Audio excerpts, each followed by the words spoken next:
ये हवेली राजा महाराजा के समय में बनाई हुई थी, लेकिन पिछले 18 सालों से इस हवेली में आज तक कोई भी रहने के लिए नहीं आया है। इच्छा होने पर भी इस हवेली में कोई भी नहीं रह पा रहा था, क्योंकि लोगों का कहना थी कि इस हवेली में भूत प्रेत का साया है। जब अजीत सिंह को इस हवेली के बारे में पता चला तो उसने तय किया कि वो इस रहस्य को जानकर ही रहेगा, क्यों लोग इस हवेली में नहीं रह पा रहे हैं। उसने मजबूत इच्छा शक्ति से हवेली में रहने की पूरी तैयारी कर ली। जब उसने हवेली के अंदर जाने के लिए पैर आगे बढ़ाए तो दरवाजे पे किसी अनजान व्यक्ति ने उससे रोक लिया और नजदीक जाके बोले, कौन हो आप और किधर जा रहे हो? अजीत सिंह ने जवाब देने के बजाय उसने सामने सवाल किया, जी आप कौन? मेरा नाम अर्जुन सिंह है और मैं यही पास में ही रहता हूँ। अजीत सिंह ने कहा, ओह अच्छा, मैंने सुना है कि यह एक भूतिया हवेली है और यहाँ कोई नहीं आ पाता है, इसलिए मैं इस हवेली में एक दिन रुकने का फैसला किया है। अर्जुन सिंह ने कहा, जी हाँ, आपने सही सुना है और आप भी अंदर मत जाइए, मेरी माने तो आप भी वापस लौट जाइए, यहाँ बहुत खतरा है। ये सुनकर अजीत सिंह खुश हो गया, जैसे उन्हें कोई लॉटरी लग गई हो। अर्जुन ने उसकी खुशी को देखकर बोला, आप क्यों खुश हो रहे हो? आपको तो भूत का नाम सुनकर डर लगना चाहिए।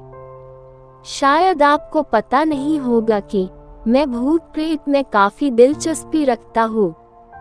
अगर इस हवेली में भूत है तो मैं अंदर जरूर जाऊंगा और सारी सच्चाई का पता भी लगाऊंगा। इतना कहकर अजीत सिंह उस हवेली में चले गए। अंदर जाके अजीत ने अपनी बैग को साइड में रखा और हवेली के चारों ओर देखने लगा। सारे रूम भी चेक कर लिए। बाद में ड्राइंग रूम में आके सोफे पर बैठ गया।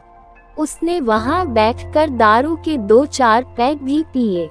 वहीं अचानक उस रूम में लाइट का एक बल्ब चालू बंद होने लगी, लेकिन अजीत ने उस पर ध्यान नहीं दिया।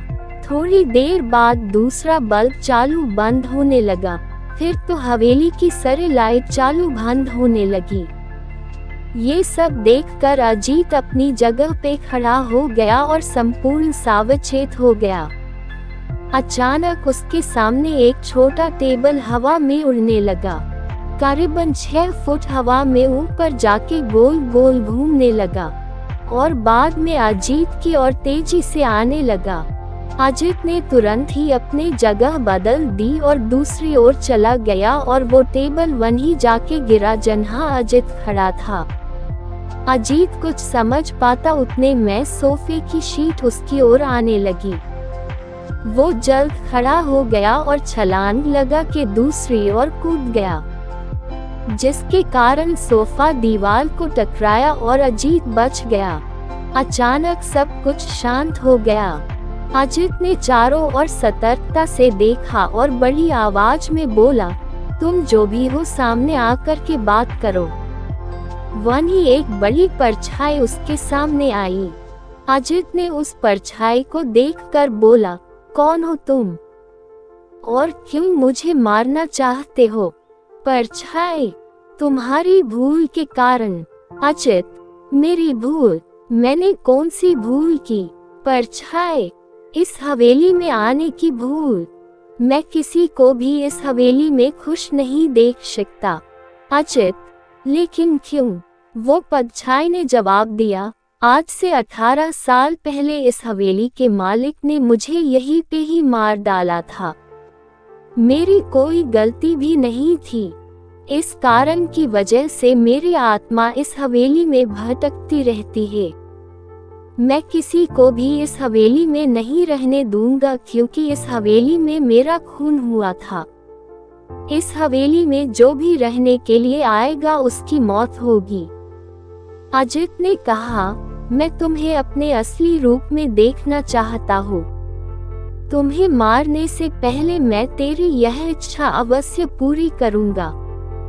और उस पर्चे ने एक भयानक दरमियाना रूप ले लिया। उसका चेहरा इतना भयानक था कि अजीत भी एक क्षण के लिए डर गया था, लेकिन दूसरी ही क्षण में उसने अपने आप पर काबू पा लिया। बाद में इसने अपनी जेब में से सफेद पाउडर निकाला और उस भूत के पर फेंक दिया। भूत के पर पाउडर पड़ते ही वो जलने लग गया। बड़ी बड़ी ज्वालाएं उठने लगी। वो बहुत जोर जोर से चिल्लाने लगा और बाद में पूरी तरह से जल गया। उसके बाद अजीत ने चैन से सांस लिया और वहीं पर सो गया।